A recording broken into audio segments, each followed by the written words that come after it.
На спа с 3 деца. Хайде да видим как се получи. Утрото започва с тази невероятна гледка на хотел Вила Магус. Вече сме готови и сме в басейна, в който водата се пречиства с морска сол, а не с хлор. Децата се забавляват, плуват, състезават се.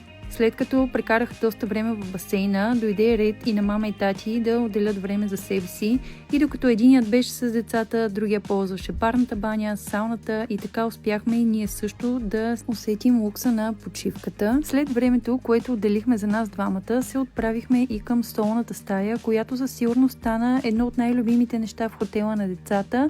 Имаше доста играчки, те много се забавляваха, играха и беше много приятно прекарано време. След това хапнахме вкусно, събрахме сили и потеглихме да разгледаме района. Запътихме се към екопътека Кладница, която е доста приятна и става за деца. На тях много им хареса, на нас също. Направихме си дневните крачки в компанията на красивите гледки и свежия въздух.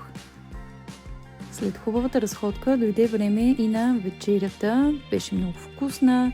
След вечеря отделихме малко време, в което да поиграем билярд, който всъщност преоткрихме, че се харесва на по-голяма част от нашето семейство и може би ще се превърне в нашето ново семейно хоби. Малчуганите прекараха време в детският кът на хотела, който е много добре зареден, има страшно много играчки и на тях определено им беше много забавно. Със сигурност ще се върнем отново.